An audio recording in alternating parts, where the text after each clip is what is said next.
how is your HR team specifically helping the plant managers improve OEE, overall equipment effectiveness, or reduce hidden downtime through workforce discipline? So, if you could start with Mr. Rajesh. Okay. Thank you, Amit, and good morning to everyone. Am I audible? Yes. Okay.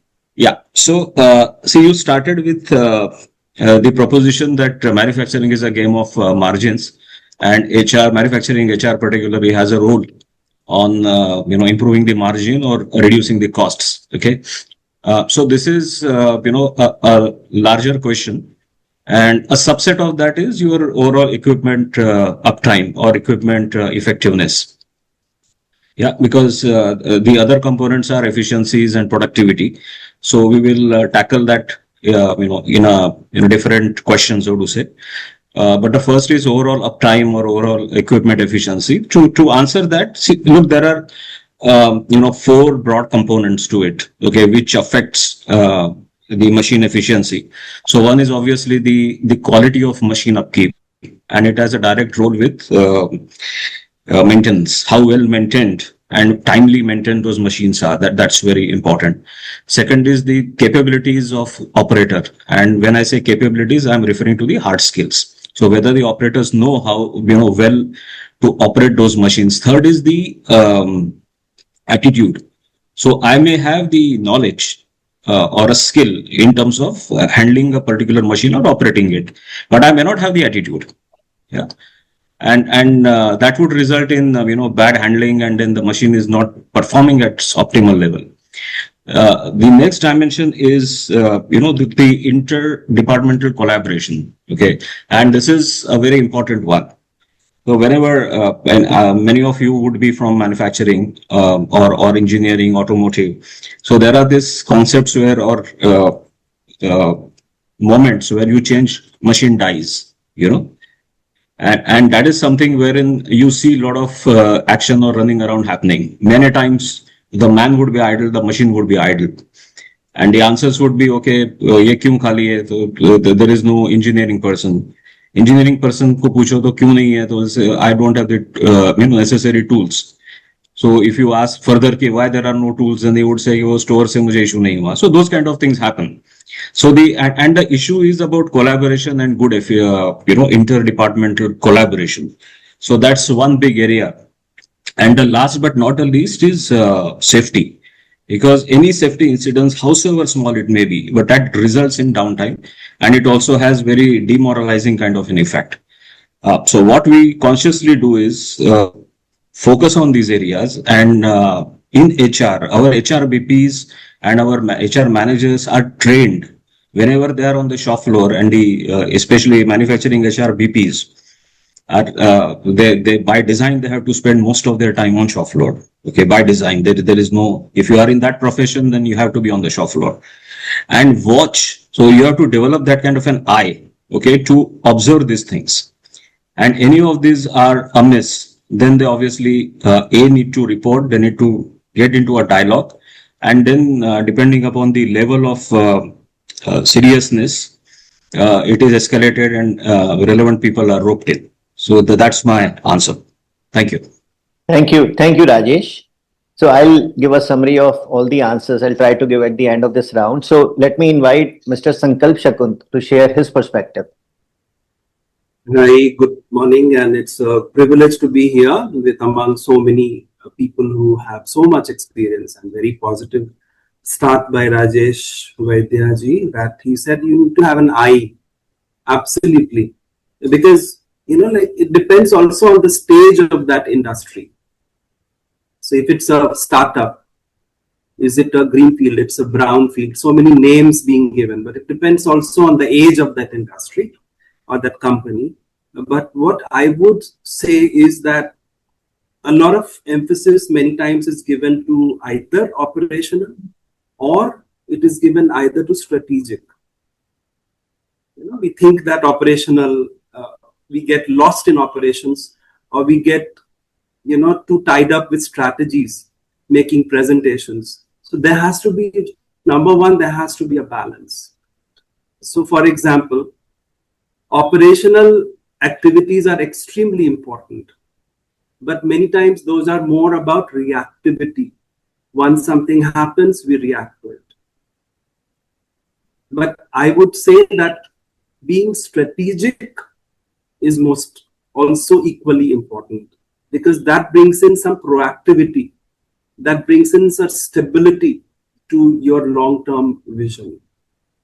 So this balance is the basis of any success in any industry. And I would say, for example, number one, that if you look into examples, because the question was to be very specific. So if you look at, say, an operational example. So if you look at downtimes, no? So for example, in my company, it's an absolutely new product, and we want that the downtime must not be there. So when we mapped downtime, we saw that there were 34% delays in the first 20 minutes of the shift start. Now this was firmly analyzed and dealt with. So attendance was late, or if there are no shows, if there is a attendance not being there, so we developed a program for that. So this is something which I call is operational, and it did help us, right? It helped us a lot. But from this being reactive, we also think of being proactive. So when we say predictive downtime is one way in which we can do it. So that is something we need to look into, being proactive. So for example, if you look at analytics platforms, then if there are certain certifications to be done, for example, some training has to be given, and that is extremely important for any employee or any supervisor, then that must be in place. If the certification is expiring, or some kind of near miss reporting rate is going down, or if some absenteeism pattern, how is it shaping up, which part of the company? So these would come into predictive. So there has to be a good mix, and we have to finally we have to involve everybody, whether it is operational or it is predictable. We have to involve everyone. So we have a concept called the 3H. The concept is called the head, heart, and the hand. So you're in this team, we are all in this team, and we have to put our 100% of our heart, 100% of our head, and 100% of our hands. So 300% from each of us makes a product which becomes market winnable. So that's what the approach we do. So there's a mix of, in short, operational versus strategic, with ownership. Very nice. With your heart, your head, and your hand. So this is I think, what works, what has worked till now. Thank you. Very nice. Very nice. Very nice, Sankalp. So if I could now invite Sanjeev for his views. Well, Amit, thank you so very much. And indeed, a privilege to be here in this panel and talking to all of you this morning. A little context. So my organization is one of the largest recyclers and compounders of rubber, nylon, and plastic. And we have been doing this for the past 52 years now. Okay. Why this context? Because maybe unlike a lot of you, the entire sector, even today, has a huge amount of unorganizations in it, right? The workforce that I get are indeed very humble, and the types of products, and also for that matter, the type of people who work with me, for them, the key is managing today. In their mindset, it is about managing today. So I come today, I clocked my attendance, I have worked what I am supposed to do, and the work is hard. As I said, rubber and plastic, it has a smell, and they have to be processed in heat, right? And my factories are deep within the country, right? Where currently the temperature has already touched 45 degrees, the day temperature. Okay. Now on this, of course, but the question is very very pertinent, Amit, because as people professionals, when we look at an organizational effectiveness, the entire aspect of, call it margins or call it extracting, as I mean, or rather optimizing our returns, if I may want to put it that way, is is is super prime for business continuity. And as people professionals, we cannot take our hands off saying that no, this is the CEO's problem, or this is an engineer's problem, or this is the top load's problem. It's the end of the day, and I think we own the greatest responsibility of being that neutral person who is actually able to or has the privilege of observing the entire organizational process and value chain. And I think that is a huge responsibility also on us. Now, if I say ditto to my other colleagues, whatever they have said, I think then it would be very short answer. But Rajesh Sankalp has been really really wonderful, and I'll just borrow from some of it. So one thing that has worked for me is very much this entire focus on data, and I love data that way. You know, if in a particular season my absenteeism is going up, if in a particular region at a particular, on a particular day, I know constantly there is going to be a shortfall of people coming and working with. Yeah. If I see that in a particular department or in a particular process, there is something which is probably, holding me, or there can be also a number of rejections going up due to particular, for a particular a product or a particular process or on a particular day. And I think we have all this data. So what has worked for me is definitely to be able to tie all this data together. And this this tells a wonderful story. Do I have a problem with my supervisors? You know, the workforce management issue. Do I have a problem with with with with my raw materials coming in? Do I have a problem with my dispatches getting too jumbled up during a particular week or during a particular time of the month? All these impact the way the rest of the chain is functioning. So to be able to identify those points, bringing it up on the table, and having, as Sankalp rightly said, to have everybody involved in that discussion, not to blame, but to find a solution. Uh, Strangely enough, in one of my plants, I actually found out that I'm losing once again 40 minutes at the beginning of every shift, right? And while I am doing that, at times some of my machines are actually running unmanned because the previous shift person has gone. The new shift person will has come in, they will change and they will come. So the entire speed of 40 minutes is going. How do I change? How do I change it? So yeah, and remember, workers and all my plants are unionized. Uh, had to actually show it to them that look, I am losing productivity, and if the organization is losing productivity, it is you are losing your bonuses as well. So to be able to then finding out that what's in it for us, what's in it for me. People cannot come. Why should people come 10 minutes early, or why should this person wait for 10 minutes till the time the other person comes? It is all because end of the day it is impacting. Our productivity. Why? Machines are not being utilized properly.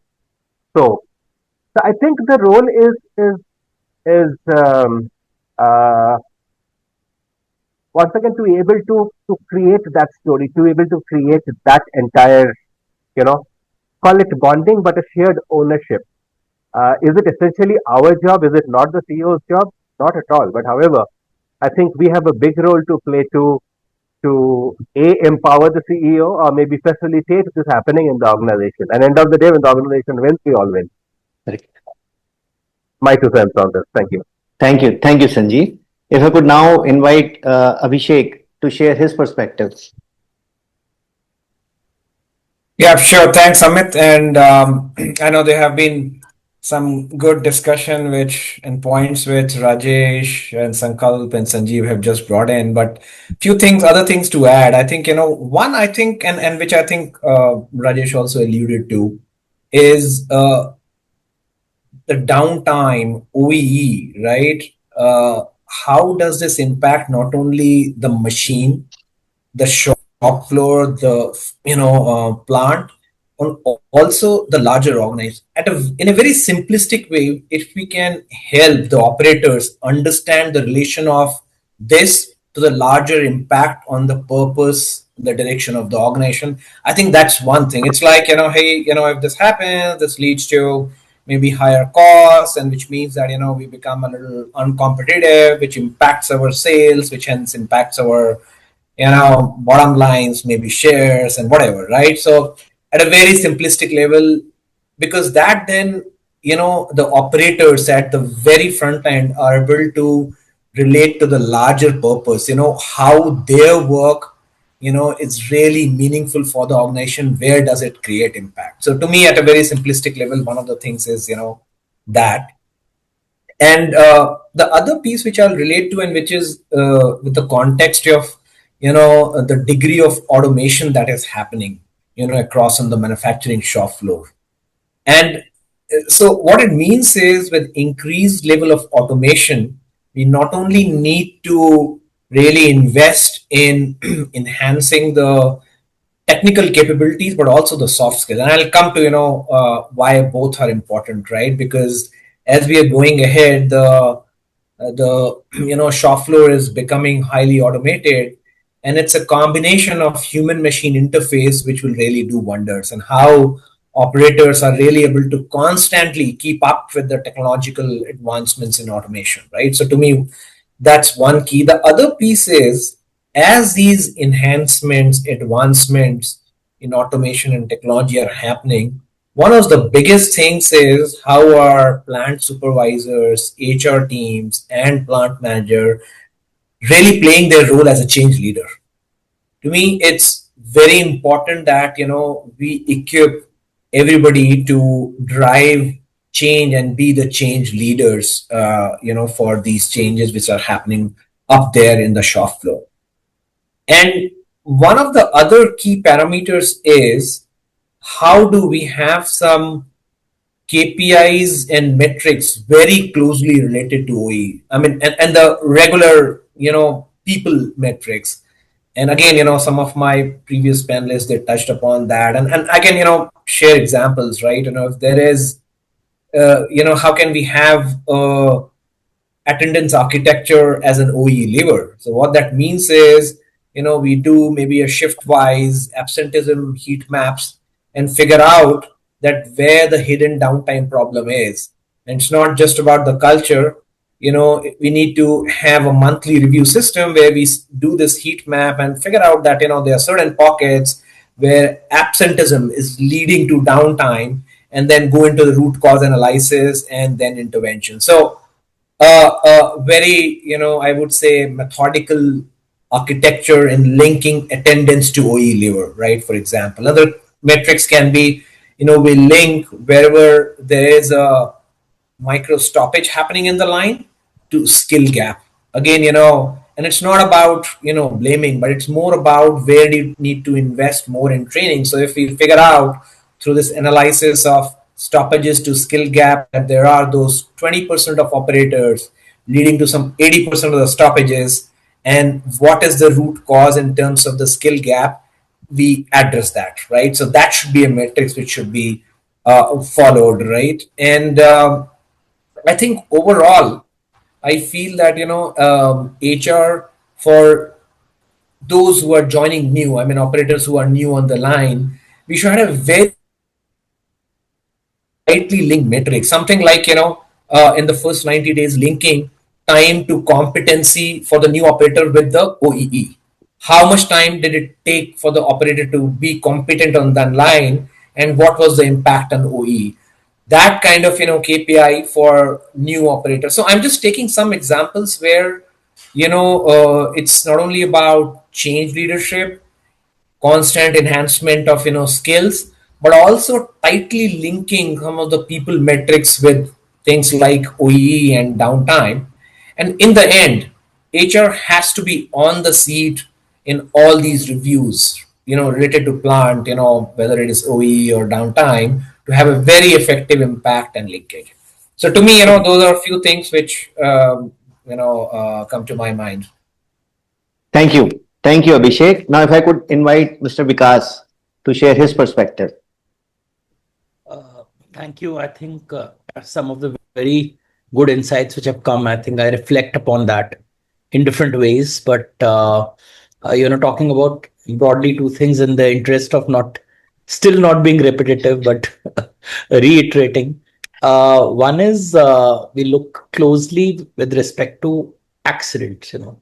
An accident is two connotations. One is because it's a sheet metal industry, and there is a welding, there is cutting, there is cornering, there are processes which are on the ground which can affect the human well-being. And second is on the front of productivity, because eventually it can lead to loss of fulfillment for the customer itself.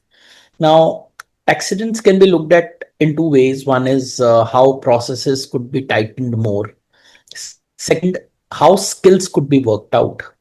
How supervisors could be trained to skill people on the ground to be able to measure the success, so that we reach almost 0% of it. And when we look at the repercussions, they are really uh, gruesome. So I think the more important is how do we tighten this piece and to get these skills upgraded, so that we have lesser number of people who are subjected to accidents. So that is one part. Second, by virtue of our industry, like if there is a sudden demand of a vehicle, we need to fulfill that. We need manpower to be able to do it, and manpower also has dependency upon the area where we are present.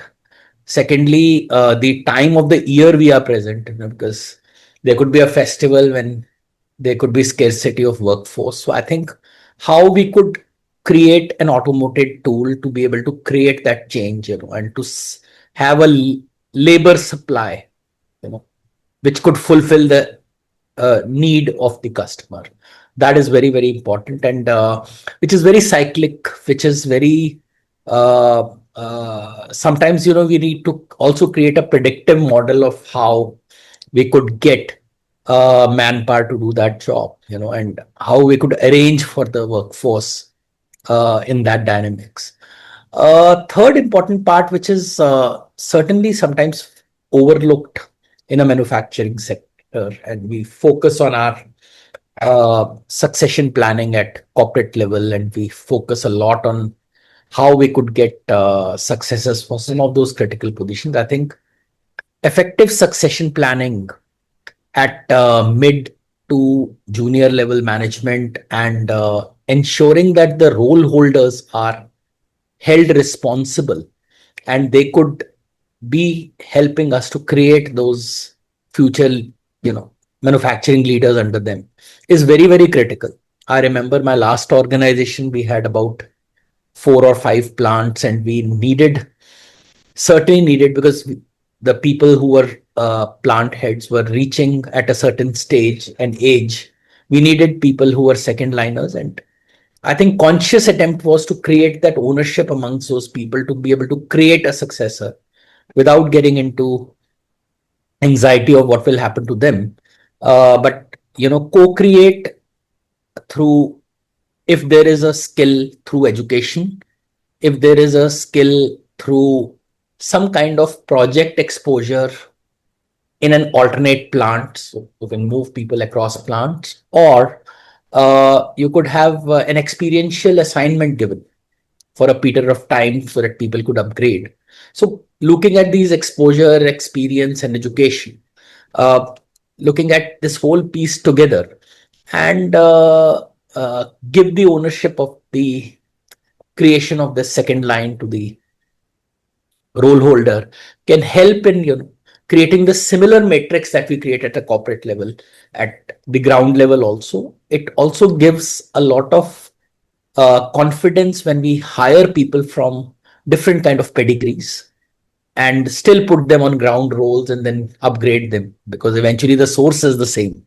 So it helps us in creating that kind of motivation for them also to continue to develop with them. So these are some of the very critical aspects where HR partners in creating that change at the floor level and still making a difference to the customer who's sitting outside and needs that fulfillment from us. And incidentally, all our plants are very close to the customer, so we are at high proximity with the customer also.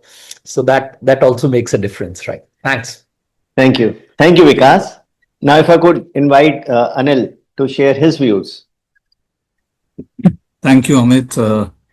And I think we really have the panel comprising of the people from the different industries. So I think that really brings more richness into the discussions. So I really heard about all the conversations and the discussions on the subject. So I think when you speak a little later, it really gives you more chance to really reflect. So that's I would say really a positive part of this entire thing.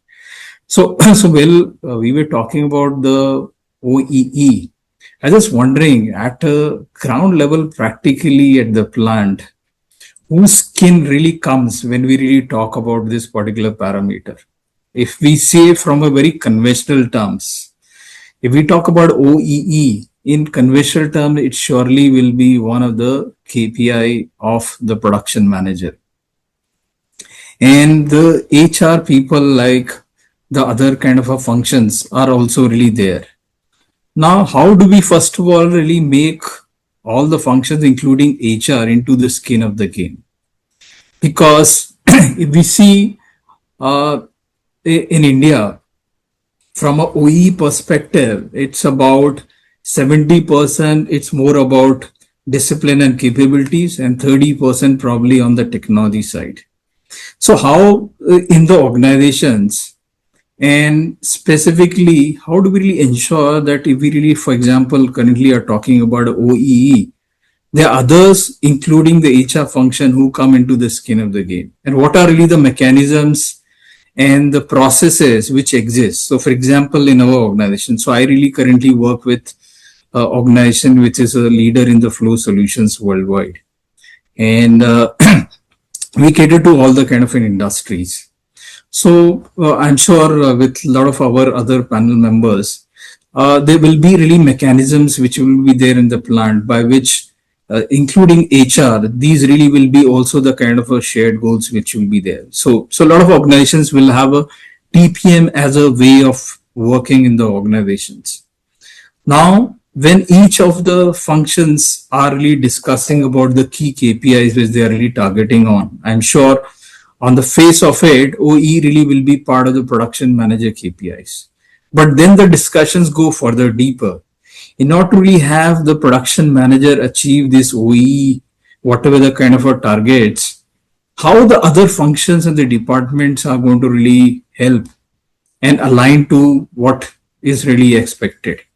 So, for example, if we see from a TPM methodology perspective, you will have the other pillars, JN pillar, you have ENT pillar, which really falls within the HR. And then really the linkages start establishing about what are really the things which really are required from the HR and where we really impact the OE as a metrics. And we will realize, and as I really mentioned in the beginning, it's all about 70%, it's about the discipline and the capabilities, and 30% is on the technology side. Now, if we are really saying, then the HR really has got a very important role to play. So what are really the, I would say, 3 to 4 big areas where the roles are going to be of significant importance and which is really going to impact the OE. So one is really about how do we really ensure that there is a discipline which is really installed, but not really by policing, but really by bringing, I would really say, the clarity. So how do we really bring the clarity as a HR kind of a portfolio into the organization and also especially in the plant kind of atmosphere? So one is really the clarity of the role definitions of the operators, of the supervisors. So that's absolutely really clear on that front. Then once the role part is very much clear, are there very standardizations of the process formats so that operators and supervisors are very much clear about the processes which really need to be followed? So that's really something which really plays, I have seen at the ground level, playing a very important kind of a role. Now, second element, which a lot of panel members have really mentioned, is about the skill spectrum and the skill availability, which is really there to really prevent the downtime kind of a situations. So one is really probably is going to be the skill matrix, which is really there at the operators level. Now, second important thing, if we really see, is also about the cross-skilling, which is very much important really at the ground level. And third thing, which I think all of us would have practically observed, is really especially the situations during the night shift. So during the night shift, there are sometimes the critical skills which are really required may really get missed out. And all these things are really going to really make a huge impact. And last thing, but I really started with that, was about the TPM as a kind of a model to really bring the behavioral change into the kind of organization. Because that really will ensure, first of all, about the kind of a mindset which we really want to instill in the organization. So TPM as a behavioral change model really brings the ownership. So it's not really about कि I in the production, मेरा काम है सिर्फ produce करना, and I have another portfolio of a maintenance department, they are going to really maintain the machines. But if we have the change mindset, then it's going to be about this is my machine. And then we will really move away from the decluttering of the kind of a mindset that production is meant only for this, maintenance is meant only for that, but it's about the overall ownership which is there of the machine. So I think these are really the 3 to 4 things where the HR really plays a very critical role and should really play. And then it's very easy for us how we are really making the impact on the KPI of overall equipment effectiveness. That's what I really wanted to mention. Thank you. Thank you, Anil. If I could now invite Sulakshya for her views. Yeah, thank you. And once again, good morning to everyone. And while other panelists have spoken about the technical aspect, about the uptime and how from absenteeism perspective, we could look at the OE effectiveness, I think let me take this opportunity to highlight role of HR here and how we can impact the 3 factors, be it availability, be it performance and the quality output. So having worked in industries which is from continuous manufacturing to batch manufacturing or a discrete where you have multiple processes. So there is no one fixed rule which fits OE related aspects, right? So for HR, it's extremely important that we understand the issues from the ground level and at the same time look at strategic solutions. So when we talk of strategic solutions, a good performance incentive scheme which is integrated into the LTS, so where it is not specific to maintenance department ka incentive linked to the preventive maintenance or the TAT of the SLAs that they worked on or the production in terms of the output or quality ka, having a common incentive scheme in my experience has always ensured that there is team ownership. And if in case I have seen it practically, if in case there is a specific department which is lagging behind, I have seen the entire shop floor working towards that department and saying that इस महीने का target हमको achieve करने को नहीं होगा if your department is going to face this challenge. So I think at a strategic level, driving that kind of performance together at an organization is critical. At the operational level, my personal experience has been understanding the realities on the ground, and these are cultural realities, these are realities from a discipline perspective, but also mostly from the human element. So when I initially started my career, spending time on shop floor, I realized one thing. हर महीने में target होता था अभी 3 गांधी जी घर लेके जाने हैं या so when you talk of overtime and why there is overtime, yes, there is skill gap, there could be a wrong planning, or there could be overproduction, or the machine is not working, but we all know everyone has a target at home, so there is a relay which happens outside the office hours ki today I'm going to take the unplanned leave and someone else is going to continue on the overtime. So I think for HR managers, it's also important to understand the human element when it comes to OE.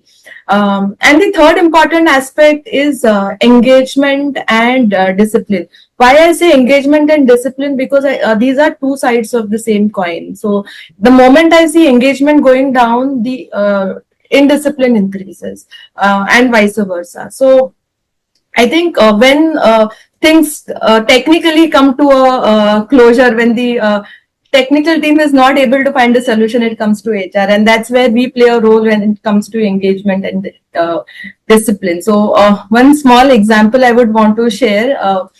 There was and I think Rajesh would recall this organization. We happen to share the same organization. We work for the same organization. So it was after lunch that I was taking walk on the shop floor, and I realized there was an external union which was trying to enter. And when these are the kind of situations, you can understand what would be the productivity on the shop floor with the rumors or the indiscipline, which is quite rampant.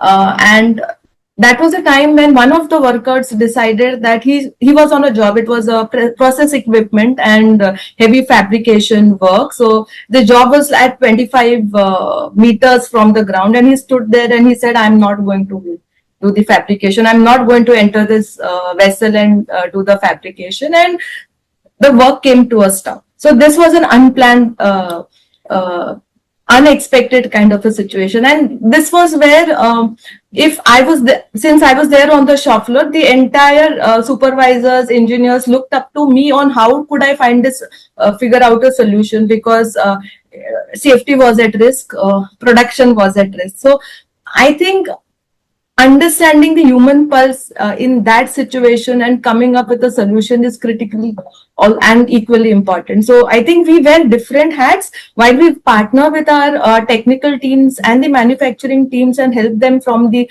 waste management or improving the performance. We also play a critical role from engagement and to manage the discipline on the shop floor. So that's how I feel HR can make an impact. But what did you do? So how did you handle the situation? Okay, so my mountain climbing experience helped. I told him, you are wearing a seat harness. I know how to climb and come down. So you are on a safer wicket. So I knew rappelling. So I was ready to actually climb and get Very there. nice. Very nice. Thank you, Sulakshya. So Subhanish, if we could invite you to share your views. Yeah. Thank you, Amit. Good morning, everyone.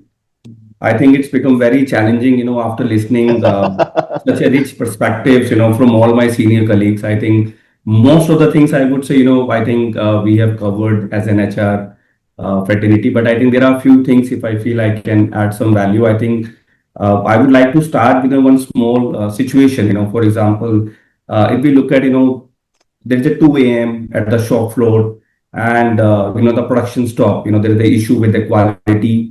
And supervisor has to take a decision, either he has to wait to react till morning, or either he has to, you can say, act at the moment. So I would say that moment itself, if we look at as in manufacturing, that defines the role of an HR, how much we are able to change that mindset shift. And I think, there are 3 key matrices. I think if you see everything is coming out, I put that way. If you look at production, people not concerned about the headcount now. They're looking for what kind of a skill we are offering to them. Okay, I think there are 3 things. Mainly like if we look at absenteeism versus the machine downtime. If it is there, it's kind of a correlation. If we look at the absenteeism, the machine will stop, and there are a lot of hidden losses. Which the company is going to incur out of it, either continuity of the product, quality issue, or multiple others, let's say discipline issue, multiple things come out from that. If we talk about the skill gap, when more about the quality issue, when people are not skilled enough to, handle the machinery, they not get well trained. I think My colleagues have already covered about it. How important is that in terms of a orientation of a people?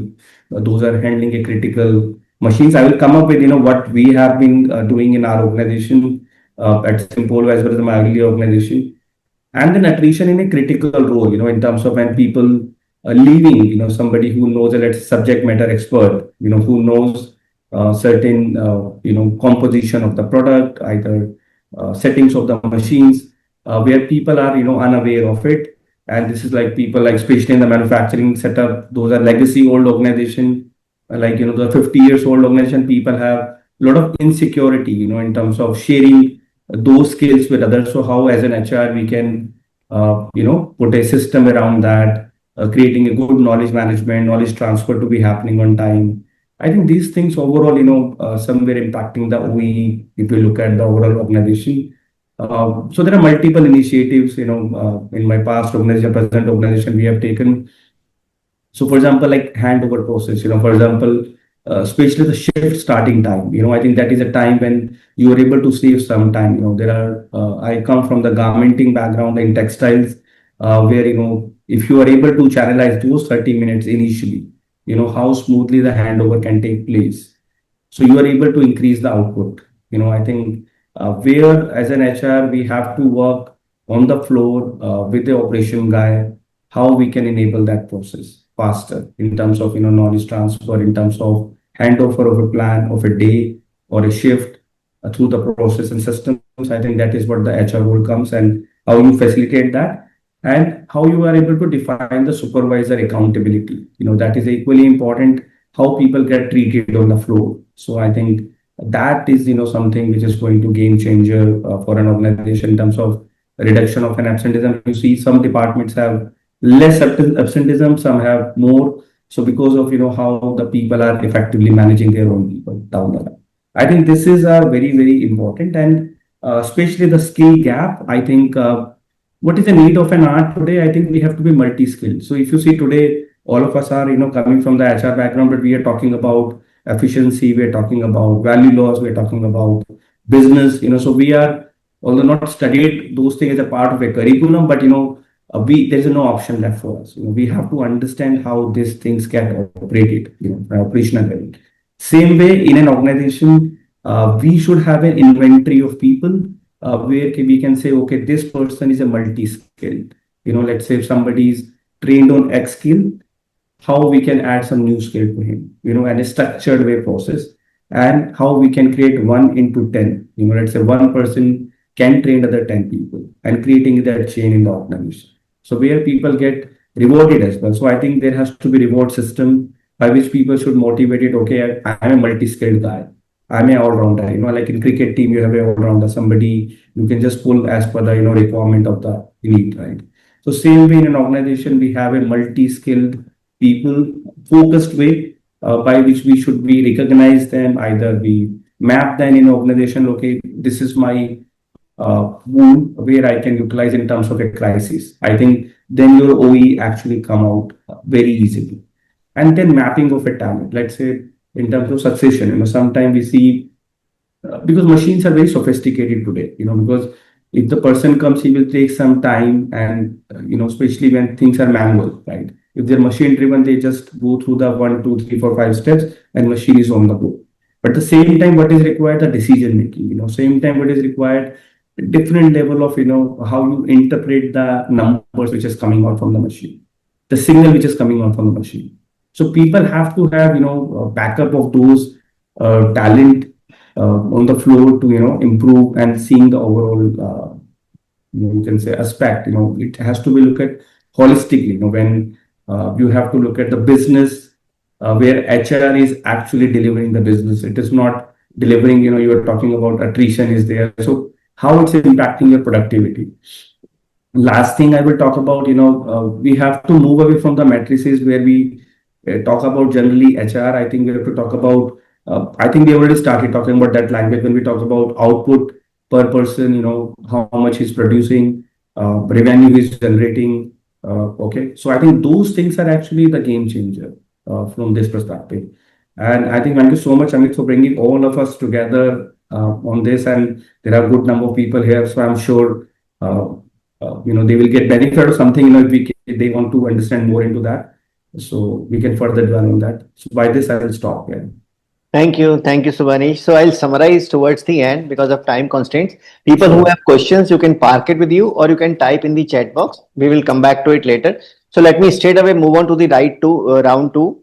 And the perspective is that industry 4.0 that we are talking about, that we are in, industry 4.0 fails if the frontline doesn't have the 4.0 mindset. So question to the panelists is, automation is changing the shop floor. What is one critical frontline supervisor capability you are investing in right now to ensure the human machine collaboration actually works? And let me again reverse the order and invite Subhanish to share his views first. So I think one thing comes to my mind if you give you one straight away answer to that. So I would say it is more from instruction followers to on ground decision maker when we talk about the shop floor. I think that is something which is a need of an hour. I know, because if you ask me, the automation has come. The machineries are very, very sophisticated, right? Things are very much there. So people, managers have to own the production as well, right? They have to take a decision making. So what is important? How are they managing their team? Okay, how much they are able to take a decision making faster. For example, if the machine is not giving or behaving in a certain way, because if you look at machine is, they understand, they have some features and all, right? They are more of a conditioned with systems. Okay, so only the behavioral, when people do some play with, let's say, settings of the machine, okay, something, some breakdown has come, right? So then the machine will start behaving differently. So on that time, industry 4.0 knowledge is very, very important, because today, if you see, most of the machineries are come with the PCB and PLC circuits, like the touch screen kind of a smartphone we have. So in my last organization, we were having an initiative like DigiSmart. So where we identified the people within the organization, they were the digital champions. So, those are digital champions, they have responsibility to train other people. And what happens, the major challenge, in terms of adapting the technology, there's a challenge. People, especially on the shop floor, they feel they are going to lose their job. Okay, so unless until how you are selling that as a compelling story to them. So people, those have been using certain tools, technology, and how that technology helped them in their process, in their effectiveness, in their performance. Then, people will have more confidence and they start accepting it. So I think skill set wise, of course, you have to train people how to read, interpret the data which is coming out from the machine. That is very, very important today. Because then you say, okay, if they don't know how to operate. So I don't want to quote the organization name, but I tell you, sometimes the operator knows more than the supervisor. So they don't know the machine settings, how it plays. Okay, I'm not a supervisor. Okay, who's more qualified, because they feel this is just an operator guy job. Correct. So there is a gap, if you ask me. So I think we have to focus on the front line people. Who are managing this, operators, managing whole floor. So then training plays a bigger role here. In terms of their digital literacy, which has to be upgraded, scenario-based learning, for example, people should be exposed if this scenario comes, how they have to behave. There has to be mechanism by which they are able to improve their overall effectiveness. Yeah. Thank you. Thank you, Subhanish. If I could invite Sulakshya for her views on this. I think last 25 years in the industry, I've seen the role of supervisors evolve, and that has been a real journey. But there are few aspects which I see are getting stronger. I am facing some bandwidth issues, so hope I'm audible. Yeah, perfect. Yeah. One area which I see is empowerment. So how do you drive empowerment and accountability? So technologies will change, automation or machinery will change, the skills of the operators will change. And I come from an industry where I face a problem of attrition, and an average operator salary is around 50,000 gross. where the supervisor has to actually add value to that operator and to the process. So it's very important then how do you build the capability in the supervisor. So my experience has taught me, as I was mentioning, be it empowerment, be it accountability, a supervisor needs to be equipped on labor laws, because he can then enforce discipline. अगर कोई leave मांगता है, he knows his right not to sanction or approve unplanned leave. He should understand finance, so a module on finance for non-finance. So because what is the cost of poor quality, or what is the cost of waste that gets generated? If he is able to translate that and explain this to the operator, that's when he is able to create value to the team. So I see a shift in the traditional role of a supervisor, where he was responsible for the team and for that shift or for the line, to a more managerial capability. And so in my previous organization, we created a mini MBA module which focused on creating these competencies through a focus program, like I mentioned, labor laws, giving basics on industrial relations, finance for non-finance, explaining the supply chain process. So I think these are the areas where the supervisor can add value in today's times, when with automation and AI, there are a lot of other processes which the supervisor typically would do in the past are now addressed. So planning is getting stronger, your quality metrics are getting more sharper. So I think this, according to me, is the area where we can focus on. Thank you, Sulakshya. Anil, if I could request you for your views. Sure. So we are really talking about the supervisor's capability. Now we understand, I think, in most of the industry, what really will be the profile of these supervisors. Now, in most of the cases, they would have got promoted from the operators category, number one. Secondly, how really will be the profile of these operators who have really got promoted and now really they have become the supervisors. So they will be technically very sound, but probably they may not really be good in terms of interpreting the information and the data which is really there. Second thing is, by virtue of their number of years of experience, they really will be relying more on their experience rather than a very structured form of kind of an analysis which is really coming in. Now, with this kind of a profile of the people who are really the supervisors, then what is really one big important area which has to really work on in terms of supervisors' capability? So one really will be the structured way by which the organizations can help them in terms of solving the problems. And second is really the kind of the number of people who are really working with them. So how to really coach these kind of team members who are really part of the supervisory team. This is a very important thing because they're very important connectors, if I have to really use the word, in order to really ensure that the overall balance really remains very perfect. Now, if these are really the kind of capabilities which we need to really build in, then what exactly really will have to be done? So one thing which we have recently done in the organization is to really have a dojo style based kind of a learning. So essentially, I think all really will be aware. But what we have really done is we have created the modules on the different areas. For example, if there is a module on the quality part, there is a module on the 5S part, there is a module on the specific machines. So any, for example, any entry level, any apprentice is coming, any trainee as such is coming, they initially will have a simulation kind of an environment where there are in-house kind of trainers. Again, these trainers also really will be part of either the experienced supervisors or really the engineers who also have the capability to really give a technical training on these different kind of modules. So that is really one way by which really at the ground level only these capabilities can start really building in.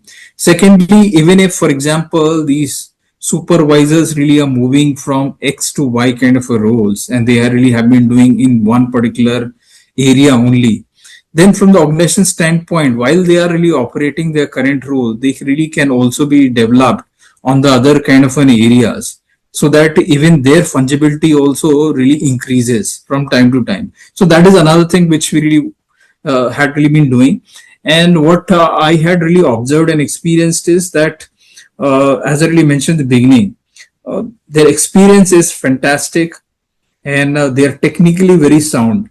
But the real thing on which the major help really will be required will be in terms of the interpretation of any kind of problem, using, for example, the tools like why analysis, asking even the why part of the problems, and really accordingly then the guiding the respective teams.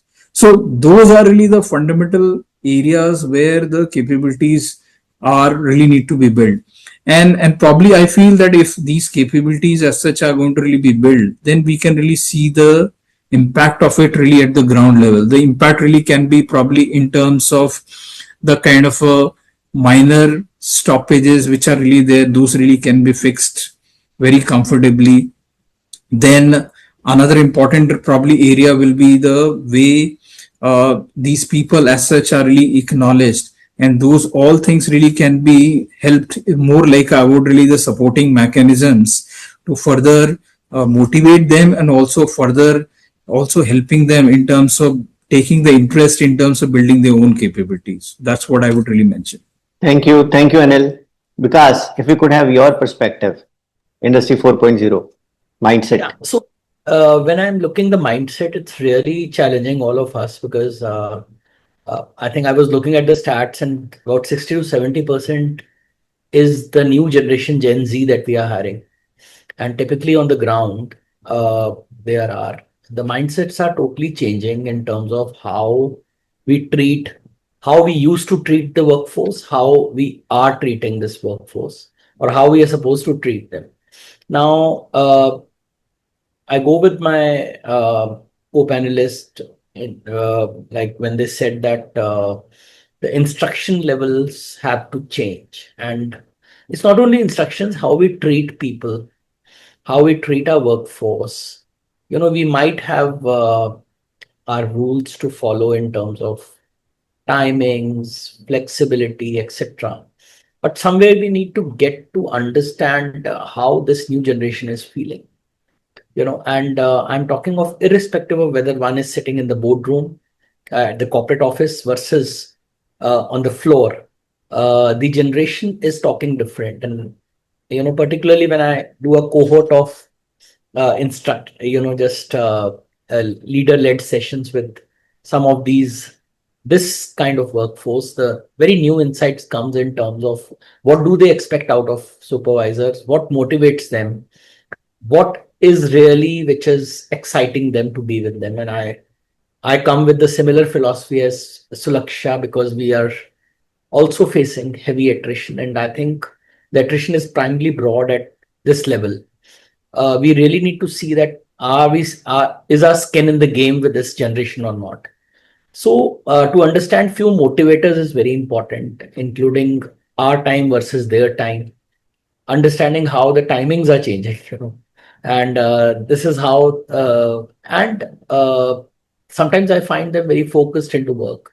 Sometimes I find them finding their own space, their own way of looking at things, which is very different. It's very entrepreneurial.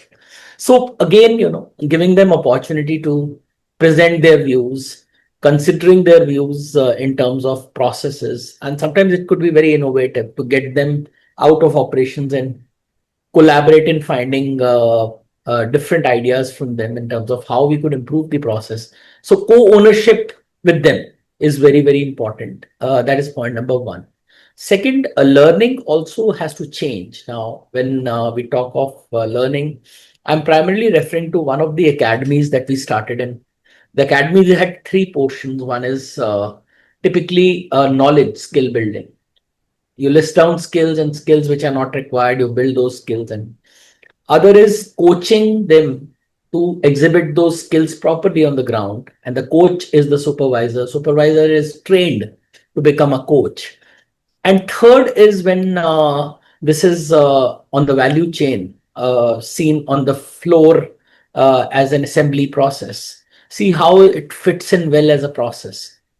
So I think comprehensively build programs which can really collaborate ABC to make them completely fulfilled with learning. Learning cannot now. I think time that learning is not certainly cannot be doped. It has to be understood. What do you need? And need-based learning has to be provided. And I think it's a challenge for all of us here. How to give this capsule which fits in for all, right? And like last week, I had some virus problem in my family, and different kind of people got different viruses, and eventually the medicines were sometimes same or different. So I was questioning my doctor: is the virus same or different? The fever is same. So I think somewhere we need to really collaborate to create this change for them and see what they need, what they need to deliver, and what is their skill level. A lot of I would add to one thing that when we induct people, there's a gate zero that we helped in creating, and again, everything is not foolproof, but we are trying to make an attempt how to correct the mistake right at the root. So what kind of skills are required for people to be in, and that time what kind of evaluation and assessments we can do so that people could be rightly inducted, right, rather than correcting the mistake later. So I think that is also one of the ways that we could make a change in creating. Now all these points, starting with that first point, and when we talk of 4.0, I think nothing is outside automation and AI.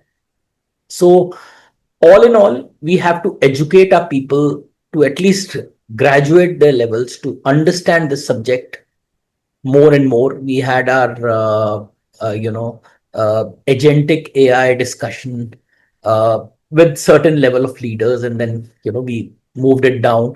The needle is moving slowly, but I think slowly and steadily, in order for us to get that on the ground, we need to understand that language. So I think that ecosystem has to be upgraded in terms of how we could automate this piece so that all this learning, all this collaboration can largely be done through a very, very strong automated platform. So, and I think today when we talk of our HRMSs are capable of doing that. It's just that we've not brought it down to that level. And so there have to be scales, there have to be economies, so that the cost also is managed, because cost is one question that we all have a problem, and that's why we restrict the HRMS to a certain level. Now to bring it down to the grassroots level, we need to kind of find spaces how we can create this automation tools to be able to collaborate all this. Yeah. Thank you, Vikas. Abhishek, if we could request you for your views on this mindset, Industry 4.0. Yeah. No, sure. I think a lot of great points have been shared. Quickly, few things to add on to that. To me, I think, in the era of Industry 4.0, the one critical capability to me would be about decision making and judgment.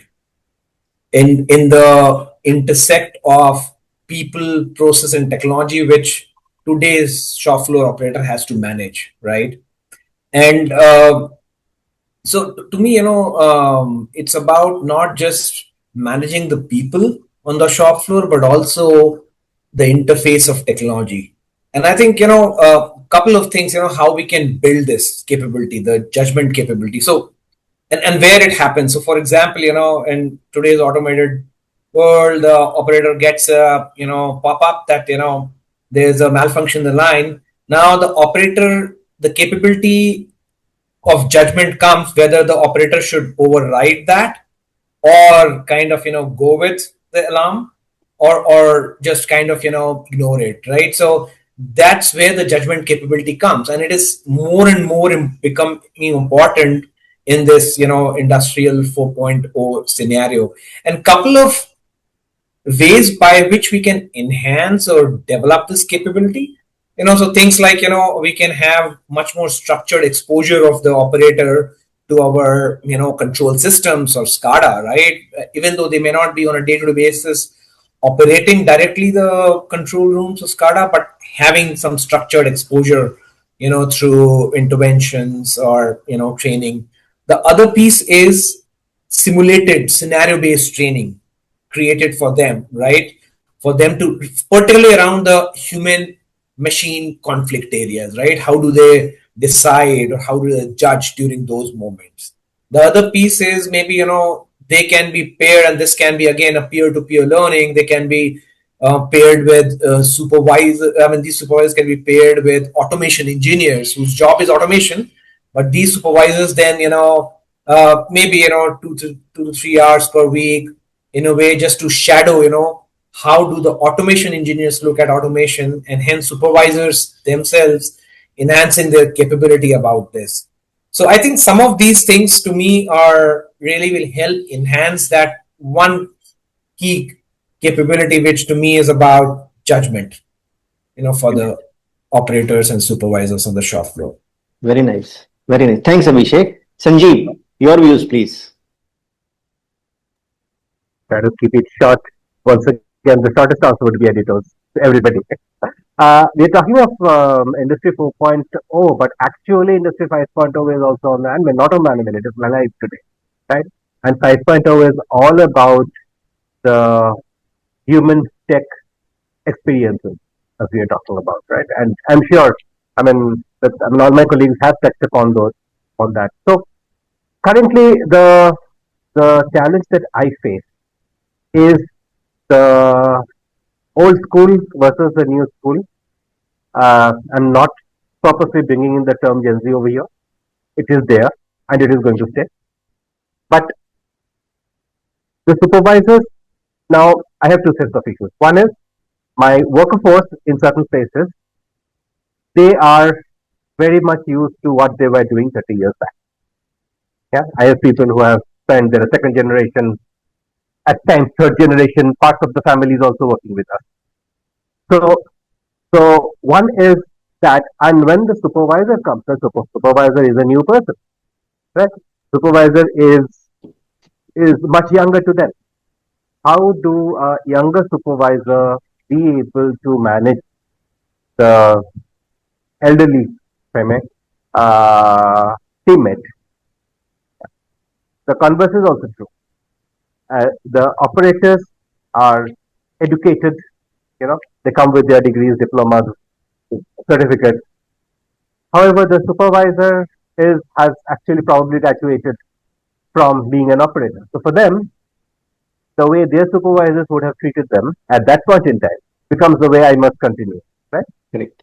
How do we break this? How do we really, break this? So creating that experiences, creating those experiences at workplace, creating those that, we call it as a one GRP culture, in terms of that everybody, that the interest of the company comes in first, and also we need to stay true to our values, and actually dignity, respect, and collaboration are our values.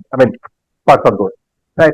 So a lot of our efforts, communications happen to that on the ground, and at the same time, the way technology is moving, there's no way that we can continue without accepting it, and it is, with all of us.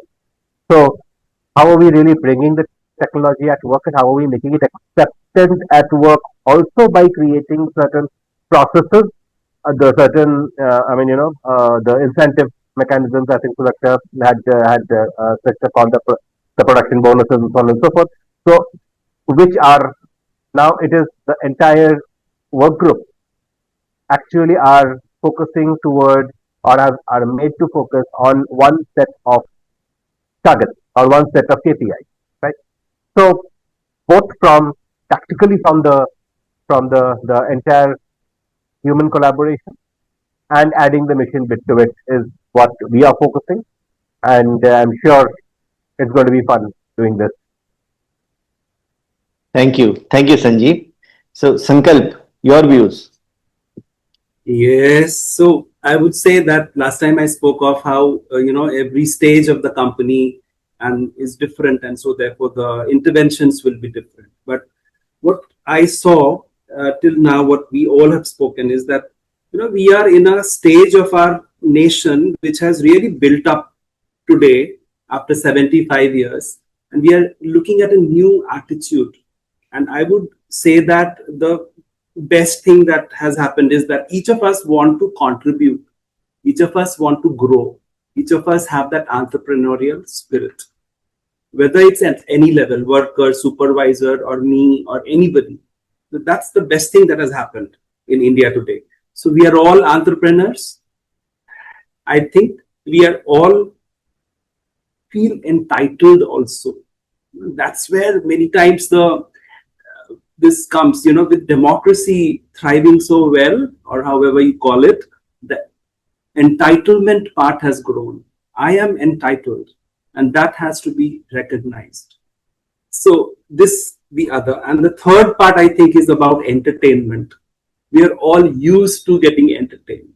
So entertainment is now at the click of our fingers, right?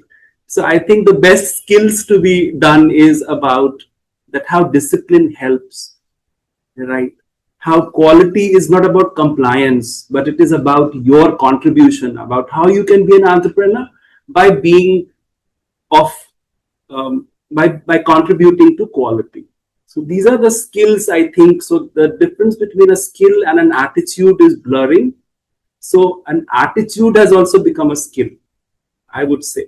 So that skill set is extremely important. So what we have done, a few things we have already spoken, the thing about the scenario-based coaching, somebody called, and someone said about craft, not just craft, but also signal reading. Somebody called about the talent pipeline. We have also used high performer pairing. We have used all this. But what I would say is that the main thing is how to involve them. So we also ask them, what do you want to do? How would you think that, which skill set is the most required skill set? So that involves them. So this attitude of being involved in a positive manner is the best skill set, I would say. Thank you. You're on mute.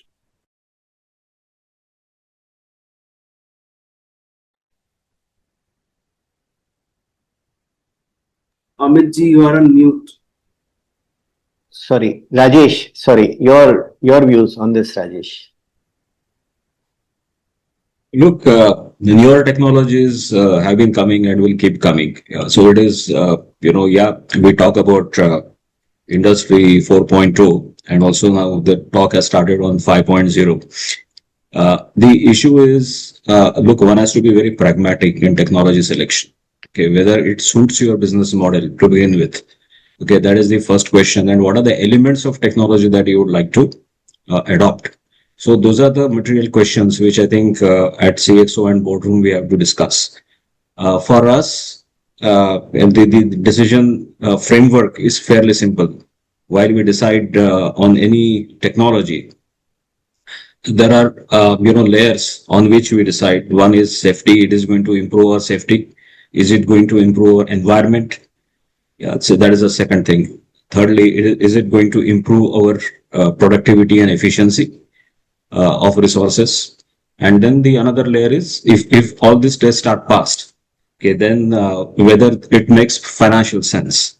Correct. Okay, because many times companies invest in technology machines which look or sound appear very attractive, but actually they do not make any commercial sense or financial sense.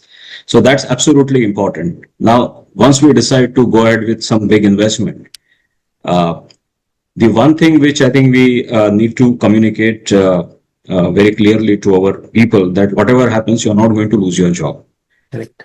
Okay. Now, not all companies may have this approach, or HRMs, they may not have that kind of a say. Okay, but it is clear. It helps to clear your value proposition or your cultural or value-based decisions. So in our case, it is very simple that no one is going to lose his job, and no one is going to go without any training. Yeah, because many times there is some kind of a fear or a distance. Okay, whether I will be able to operate this or whether it is beyond me. So training becomes an essential part of any new tech adoption. Okay, and people who are and our approach is classical, very top down. So those who are going to be involved, okay, in the decision making as well as operations, they all of them they go through training in any new tech adoption. So that is and that immensely helps.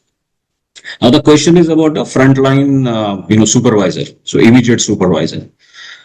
So what happens is the three things which I talked about, which is safety, the environmental aspect, how it is going to improve or what is going to be that plus. Okay, they are absolutely well aware. Efficiency of resources, and the another layer which we think that they have a role in terms of value add than the operators is the problem solving frameworks. Okay, because whenever there are problems which operators would confront or they would face, there must be someone who's at a little distance, okay, and giving him solutions or frameworks or understanding to look at problems from different perspectives.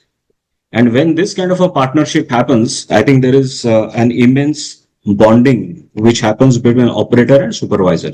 That efficiency goes up or effectiveness goes up because of this kind of a I would say partnering. Okay, and all industries they face this kind of an issue. The demographics, the supervisors are much younger but less experienced. Okay, the operators are older but they are experienced. Okay, the supervisors they are better in terms of tech adoption. So idea is how do you create this kind of a symphony, or a tango between them. And there comes the role of HR and culture. So if your culture is friendly or welcoming towards people, if learning is a sport, is a fun, and not something which is looked at in a very rather stern manner.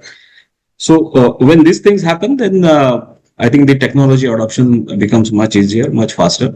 But again, as I say, that our approach is very, very pragmatic. And I've been pushing that for many years across the organizations, that just don't jump into the popular bandwagon. Ultimately decide what's right for you. Thanks. Thank you, Rajesh. Very great insights. So I'll have to summarize later, and we come to the third and the final round. And one of the most interesting pieces on ESG and quality, they are normally taken as extra work by the workforce. So how do we make it as part of the culture? But before we move on to round three, if I could request everybody to switch on your camera so that we can take a screenshot for the records. Just one request for 1 second, if you could all switch on your camera so that we can take a screenshot. Thank you. Request everyone. Thank you. And I'll take one more of the next page. Yeah, thank you. All right. So now, before we go on to the third round, just one word about Kushalta. If I could have, I won't take more than 30 seconds, just one word or one slide about Kushalta on what we do. And then we'll move on to the round three, the final round.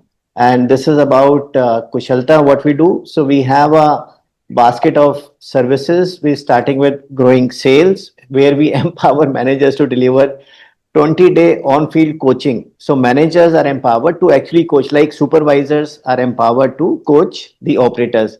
Then we have leadership trainings, where we have metric-driven leadership transformation, and we have various clients where clients have reported improvement ranging from 25% to up to 70% on pre-decided metrics after a period of 3 months. Then we have productivity-based training solutions, where ROI-based individual accountability and team collaboration are worked upon. And then we have talent-based solutions like strategic recruitment and CSR-led talent pipelines, and specialized trainings like POSH, soft skills, and behavioral workshops and outbound. So that was just about us, just to tick a box. Now coming back to the third and the final round. And if I could request all the panelists to please, take as short time as possible to share your perspective. So if I could again start with Rajesh to share your views, and the question I want to ask you is that how are you moving ESG and quality from being a boardroom PowerPoint to a daily habit for the worker at the machine? Request to finish your point fast, everybody. Yes, Rajesh. Look, the quality is something which is dictated by the customers, and it is the customer who writes my paycheck, right? For everyone, for that matter. So quality is something which is absolutely given. Okay. And this second part, which features in ESG very prominently, again, for the sake of repetition, but important, it is safety. Okay. So these are the two areas where we have created, what I call is some kind of a constructive paranoia. Okay. So if any customer complaints about quality comes and if it is not resolved in a particular time, then the whole, our ex-com or leadership team, they get into action. And let me confess, at times we over dramatize it, but I think it is to drive an importance. And if there is any customer complaint which is attributed to human error, okay, then I straight away get involved. I mean, it's not that I go to the shop floor and do something, but I expect my team to keep me posted, not only HR team, but quality operations. So that is about quality and safety. As I mentioned, that is something which is a core value, and there is no compromise. There is a lot of investment that happens, capital investment that happens on, safety. There is a lot of investment in training. I mean, just to give very, you said you keep it short, but I think this is one area which is very close to my heart. So there is, one investment we did, and in Gujarat where our manufacturing operations are, people are not very particular about road safety, or they would like to drive without helmet and all of that. So we distributed, 70% subsidized helmets to everyone, including shop floor, third-party contract worker, and all of that. Okay, we also gave a very nice booklet, which is a very, high-quality booklet. Okay, illustrated in a very simple language that why road safety is important, why helmets are important, and all of that. And then we said that from a particular point, everyone has to wear safety, and no safety, no entry. I mean, no helmet, no entry. That's a kind of tagline. So we spent about 11 lakhs or so in this entire thing. What is the ROI of that? I don't know. But what is the ROI on human value, human life? Okay. So there are many such examples. I mean, a security supervisor, he was involved. He was observing how many water tankers are coming, and then say, okay, perhaps there are too many water tankers. Can we reduce it? So that got into some kind of action planning. And to keep long things short, in 3 years we managed to reduce almost 40% of our water footprint.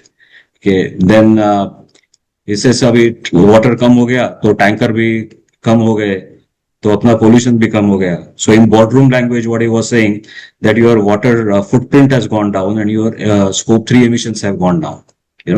But when people right at the bottom of the pyramid, when they own the actions and outcomes and narrate it in their language, I think that is where you have popularized the ESG. Thank you.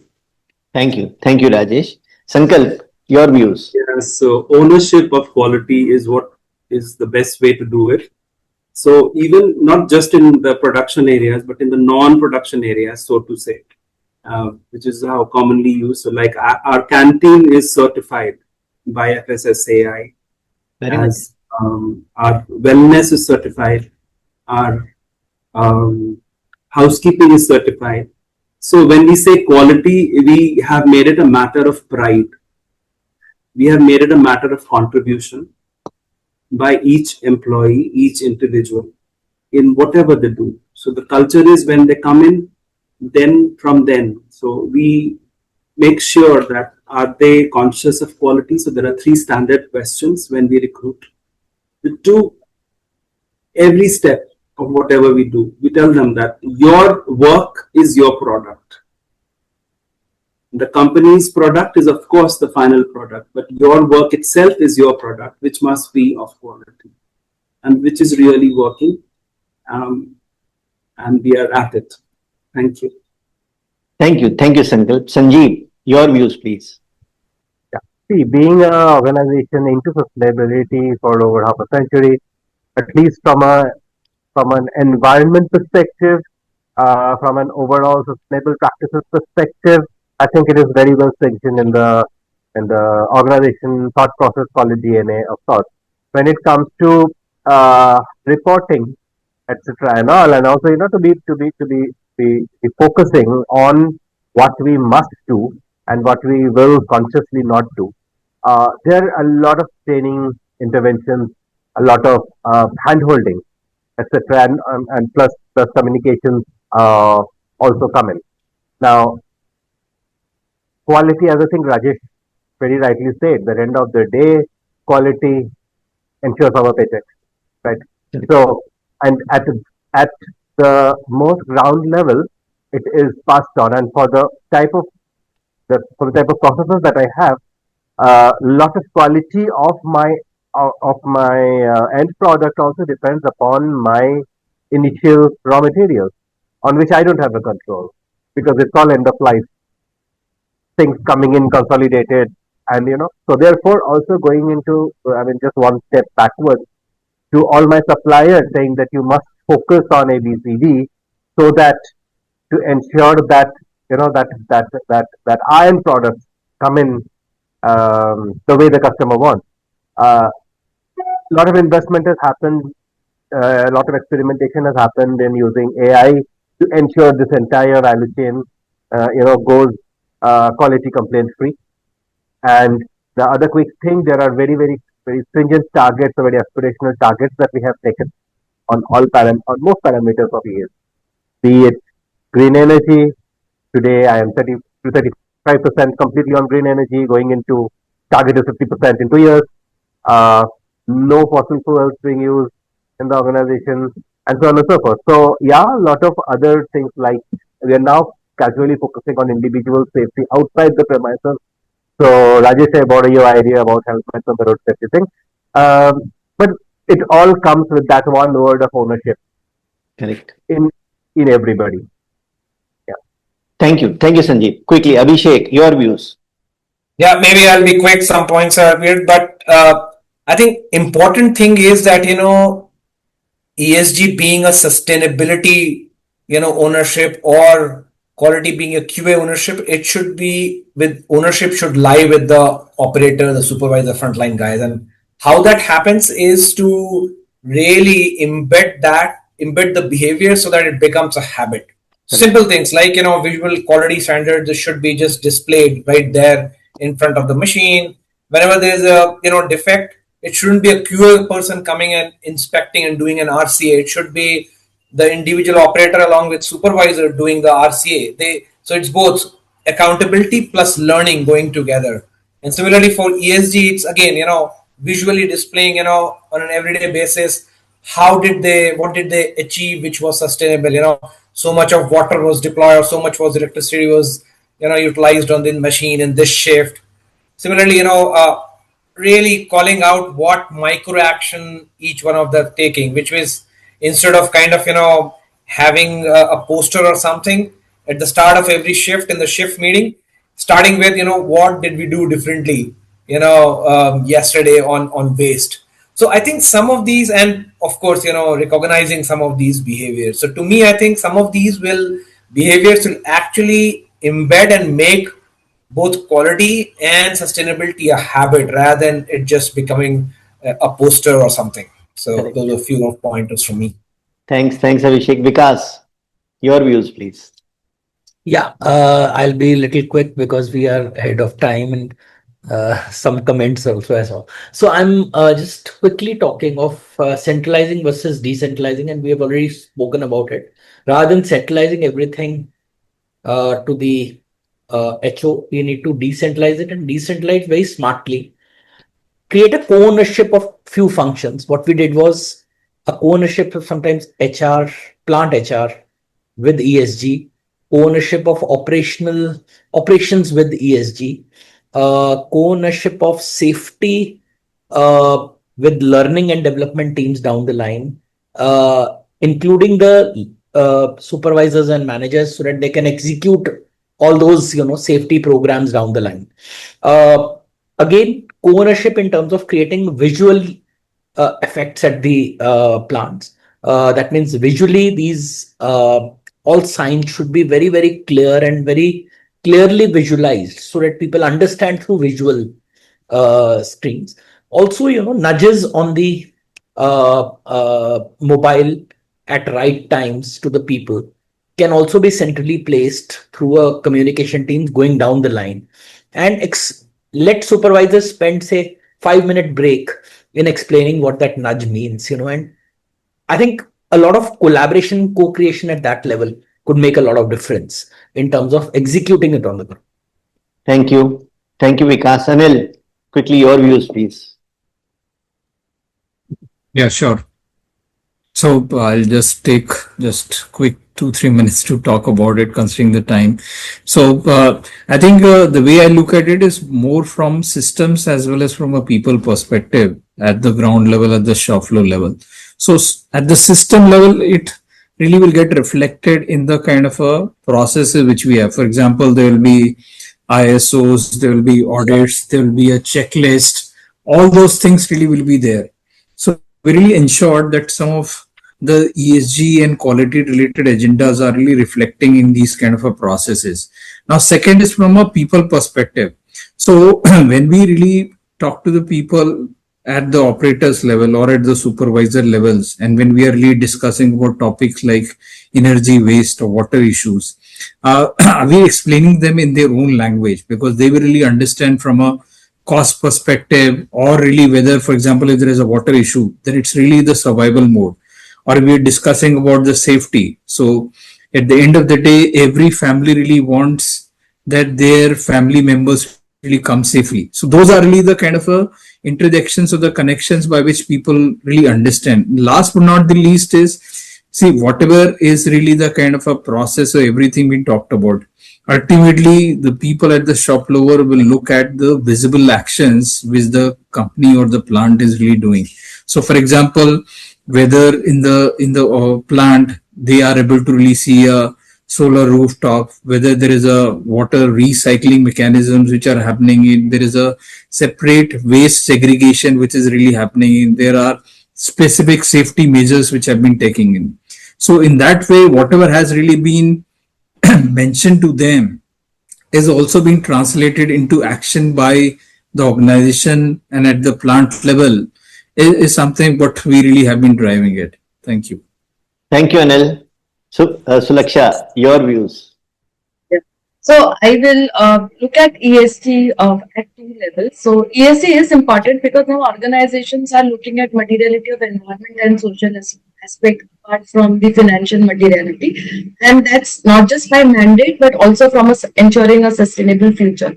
So from a strategic view, what we could do at the corporate level is look at your BRSR report, because I think there are multiple index, the GRI index and the SDG 2030 frameworks. But what the stage that we are in the country, solid BRSR reporting also is a good framework, and that's where I see we as HR professionals can collaborate with our other business partners to work towards your upstream and downstream processes, and how do you link it to the scope 1, scope 2, scope 3 emission, and creating a robust framework which then can be cascaded at the ground, at the workman level. So boardroom, the question was how do you get it from boardroom to the shop floor level, and whatever gets measured gets reviewed, right? So creating those simpler metrics which then link to your scope 1, scope 2, scope 3 emissions, not just ensures that your investors and your customers see this report, but also brings in a lot of credibility in the organization.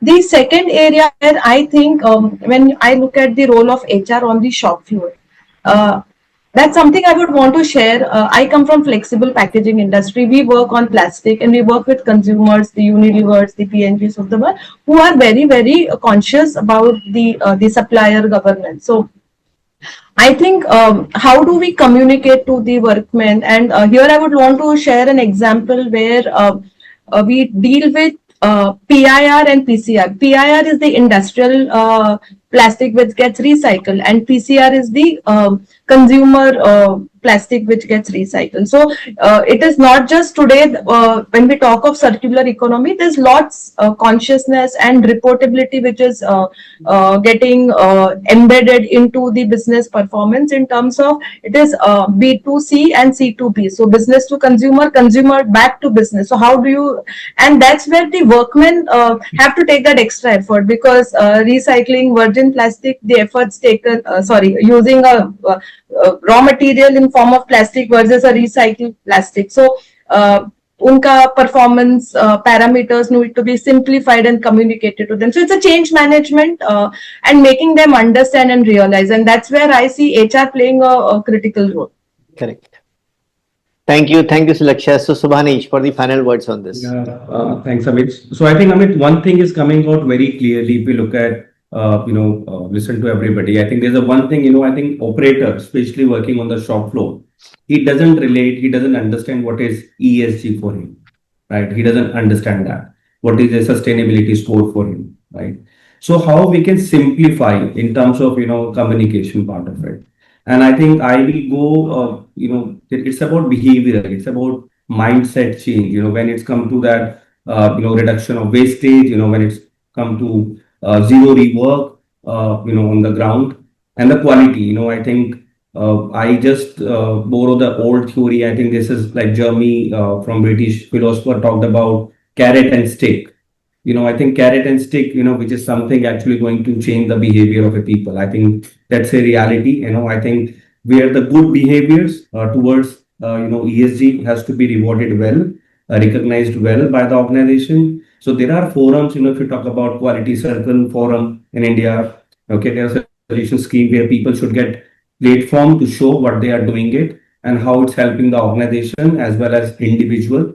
So, which is reinforcing those behavior.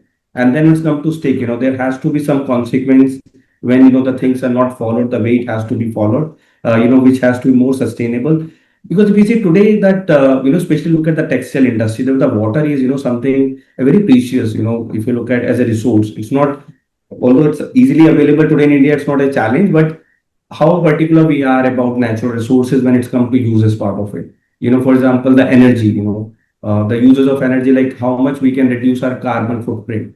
So there has to be a lot of work has to be done from our side, setting up, I would say process, facilitate the whole process, like reducing the carbon footprint, how people can pull together. It's a small thing. People can come together in a one car, travel in a bus, come to the workplace, a small contribution, how individual is making a, contribution toward ESG. But I think one thing which is about simplifying, unless until it is simplified, people able to understand why are they doing it, what's in it for them. I think it is a but difficult, and how as a safety, it's going to help them, how one incident, can actually collapse the whole organization, Correct. right? So I think about creating more awareness, town halls, recognize people behavior, put penalties, take some actions where things are not followed. So I think this is what submission from my side. Thank you. Thank you, Subhanish.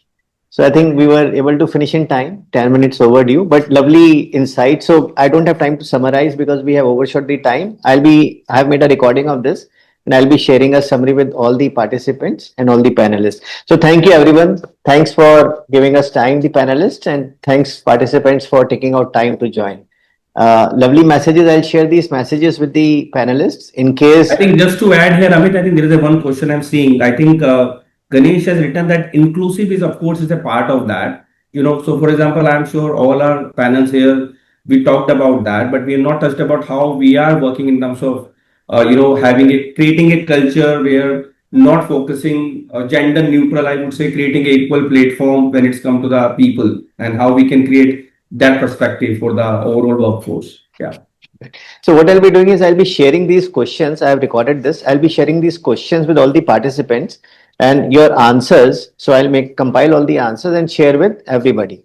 So along with the recording that we have done. So thank you, everyone. Thanks for attending this session. So nice of you, the panelists. And Thank you. Thank you all the panelists, all the participants. Thank you so much. Thank you. Thank you. Bye. Bye. Thank you. Thank you.